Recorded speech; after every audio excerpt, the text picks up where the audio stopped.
جمعہ مبارک۔ جو مجھ پر ایک دفعہ درود بھیجے گا اللہ اس پر 10 دفعہ درود بھیجے گا اور اس کی 10 خطائیں معاف کر دے گا اور اس کے 10 درجے بلند کر دے گا۔ نماز جمعہ سے پہلے امیر المومنین سیدنا حضرت علی فرماتے ہیں، جو کوئی سال بھر میں جب بھی جمعے کے روز جمعے سے قبل 3 بار سورہ قدر پڑھتا ہے، اللہ عز و جل اس روز کے تمام نماز پڑھنے والوں کی تعداد میں نیکیاں لکھ دیتا ہے۔ اِنَّا أَنزَلْنَاهُ فِي لَيْلَةِ الْقَدْرِ وَمَا أَدْرَاكَ مَا لَيْلَةُ الْقَدْرِ لَيْلَةُ الْقَدْرِ خَيْرٌ مِّنْ أَلْفِ شَهْرٍ تَنَزَّلُ الْمَلَائِكَةُ وَالرُّوحُ فِيهَا بِإِذْنِ رَبِّهِم مِّن كُلِّ أَمْرٍ سَلَامٌ هِيَ حَتَّىٰ مَطْلَعِ الْفَجْرِ۔ قرآن کی خوشبو۔ رسول اللہ صلی اللہ علیہ وآلہ وسلم نے فرمایا، قرآن سیکھو، اسے پڑھو اور پڑھاؤ۔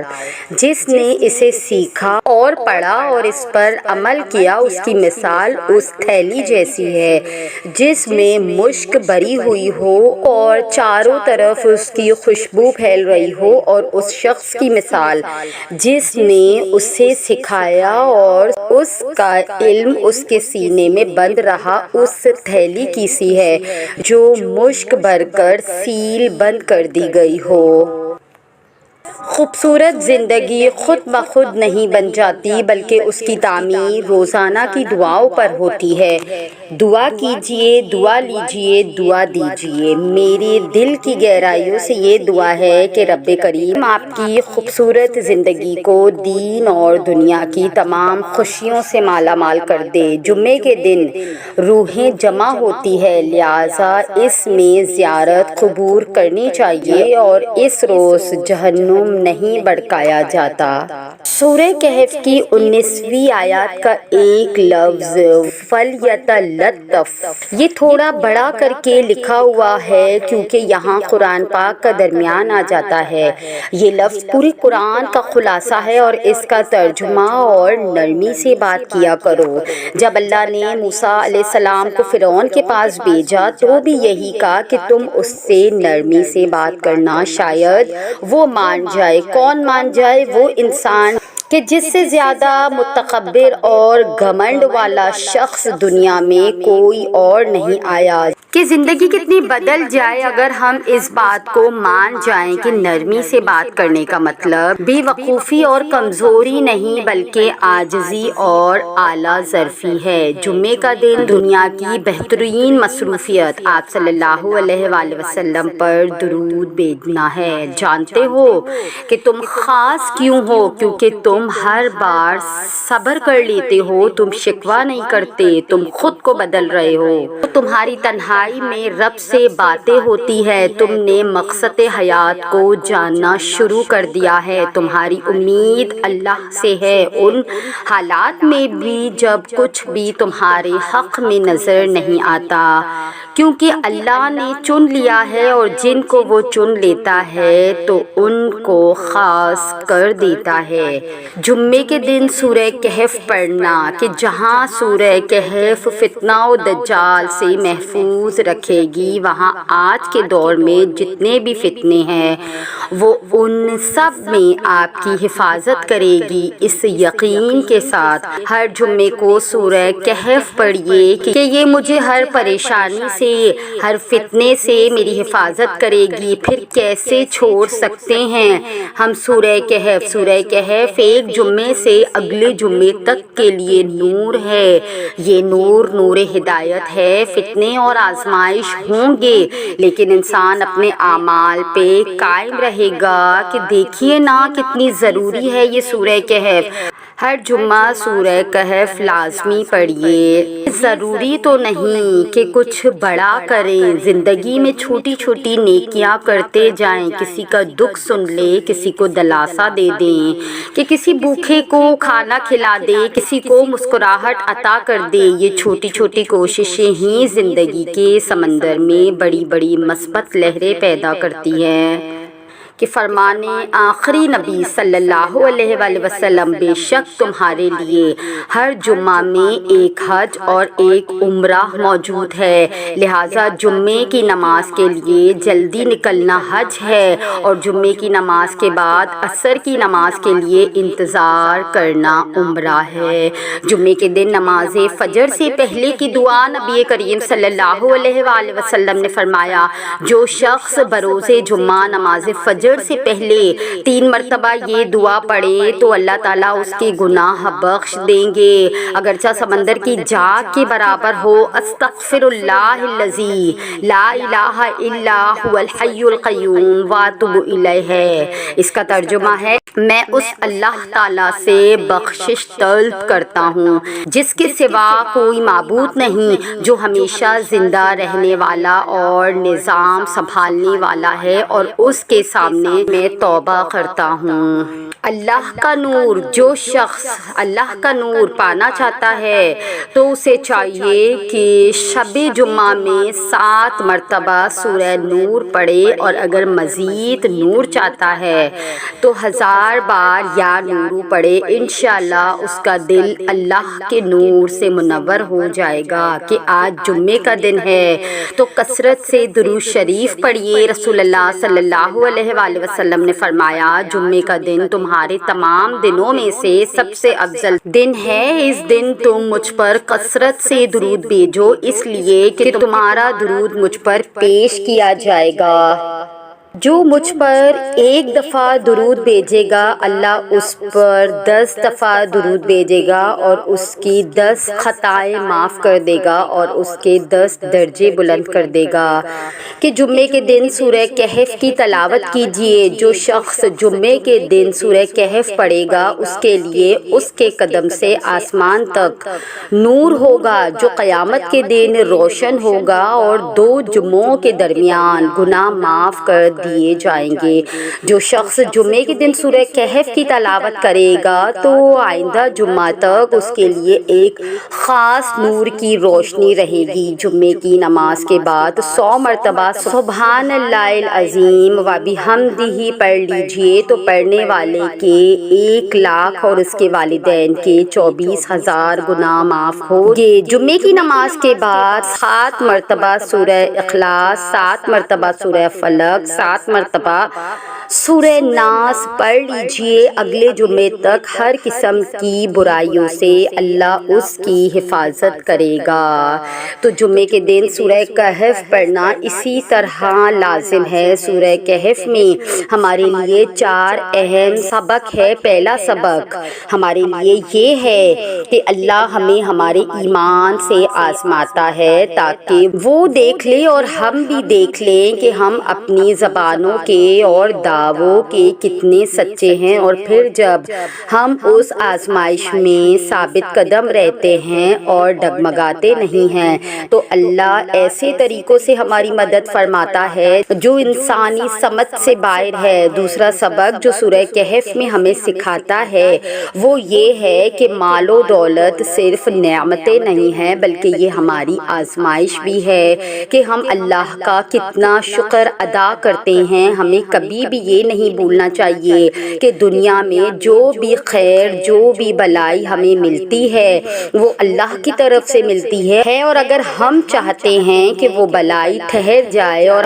ہمارے ہاتھ سے نہ جائے تو ہمیں اپنی نعمتوں میں عاجز رہنا چاہیے، کیونکہ جو رب دے سکتا ہے وہ واپس لینے پر بھی قدرت رکھتا ہے۔ یہ کبھی نہیں بھولنا چاہیے کہ دنیا اور اس میں موجود ہر شے عارضی ہے۔ تیسرا سبق یہ ہے کہ علم بھی امتحان ہوتا ہے کہ کہیں ہم مغرور تو نہیں ہو جاتے، یہ سوچ کر کہ ہمیں سب کچھ پہلے سے ہی آتا ہے۔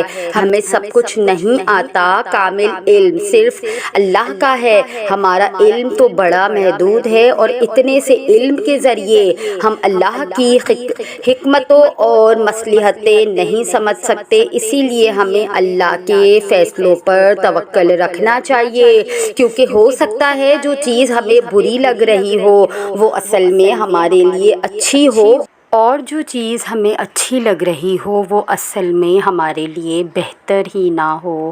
تو یہ تو صرف اللہ ہی جانتا ہے۔ چوتھا سبق یہ ہے کہ طاقت بھی اللہ کی طرف سے آزمائش ہوتی ہے۔ وہ جس انسان کو طاقت دیتا ہے وہ اس انسان کو اس بات پر آزماتا ہے کہ وہ اس طاقت کو انصاف کے لیے استعمال کرتا ہے یا پھر کمزور کو کچلنے کے لیے استعمال کرتا ہے۔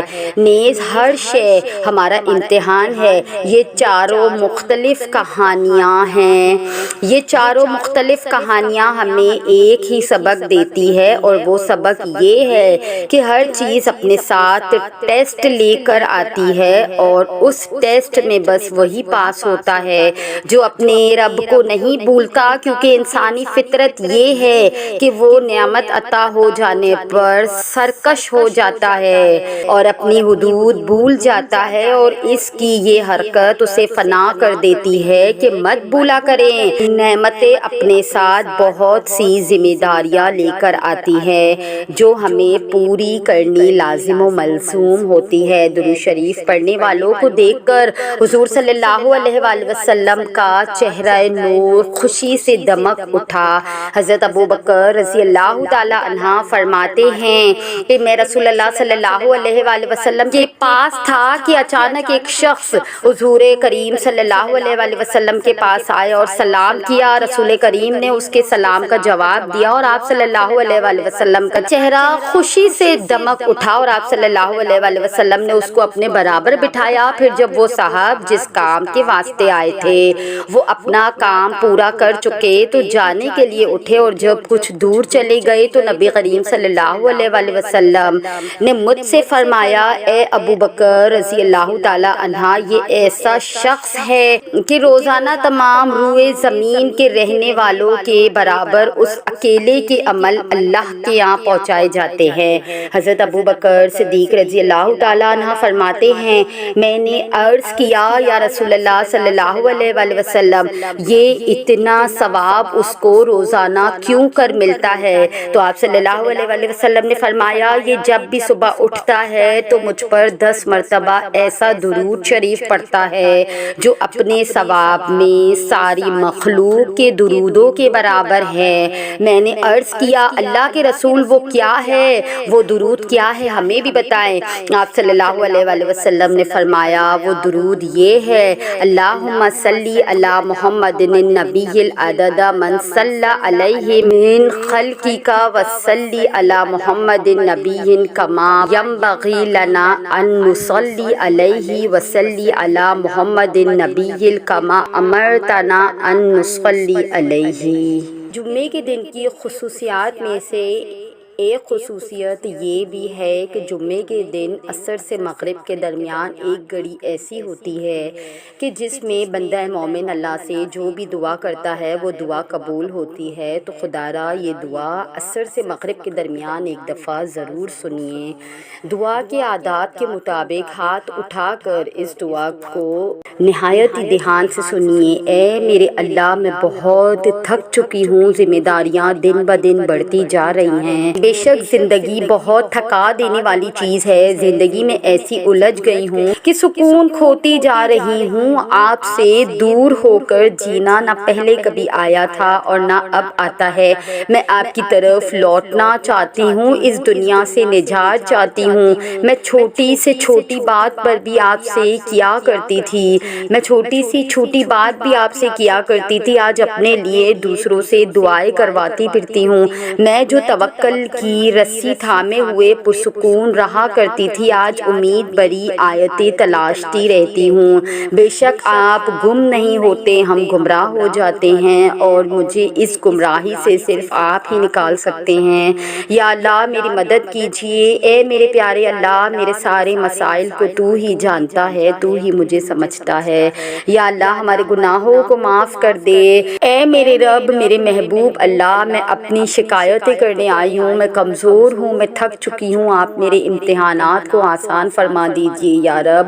میں یوسف علیہ السلام تو نہیں ہوں لیکن یہ کنواں گہرا ہے، میں ابراہیم علیہ السلام تو نہیں ہوں لیکن یہ آگ جلا کے راکھ کر دے گی، میں یعقوب علیہ السلام تو نہیں ہوں لیکن یہ غم مجھے کھا جائے گا، میں یونس علیہ السلام تو نہیں ہوں لیکن یہ اندھیرا میرا گلا گھونٹ رہا ہے، میں عاجز ہوں، میں کمزور ہوں، میرے پیارے اللہ میں تیری محتاج ہوں۔ اے اللہ، دنیا کے سب سخی بادشاہ مانگنے والوں سے تنگ آ جاتے ہیں اور دے دے کر تھک جاتے ہیں۔ اے اللہ، ایک تو ہی اکیلا ایسا ہے جو مانگنے والوں سے تنگ نہیں آتا اور دے دے کر کبھی نہیں تھکتا۔ اے اللہ، تجھ سے جتنا مانگے تو اتنا خوش ہوتا ہے۔ دنیا کی سب سخی افراد اور بادشاہوں کے دروازے ایک خاص وقت کے بعد بند ہو جاتے ہیں، لیکن تو وہ شہنشاہ ہے کہ جس کے دروازے مانگنے والوں کے لیے ہر لمحہ اور ہر وقت کھلے رہتے ہیں۔ اے اللہ، دنیا کے سب لوگ اپنے اوقات کے مطابق دیتے ہیں لیکن تو واحد ہے جو کہ اپنی شان کے مطابق عطا کرتا ہے۔ اے اللہ، میں تجھ سے اپنے لیے، اپنے سب بھائیوں بہنوں، والدین، دوست احباب اور ساری امت کے لیے خیر، برکت اور بھلائی کا سوال کرتی ہوں۔ اے اللہ، اے ہمارے پاک اللہ، ہمیں دنیا اور آخرت کی تمام بھلائیاں عطا کر اور ہمیں جہنم کے عذاب سے بچا، ہمیں جہنم کی آگ سے بچا۔ اے اللہ، نبی کریم صلی اللہ علیہ وآلہ وسلم پر، ان کی آل پر اور ان کی پیروی کرنے والوں پر، کہ ان کی پیروی کرنے والے سب مسلمانوں پر رحمت و برکت نازل فرما، دین اور دنیا کی بھلائی عطا فرما، آمین ثم آمین یا رب العالمین۔ تو یہ تھی ہماری آج کی ویڈیو۔ اگر آپ ہماری اس کاوش کو پسند کرتے ہیں تو ہمارے چینل کو سبسکرائب کر کے ہمارے ساتھ جڑ جائیے۔ جزاک اللہ۔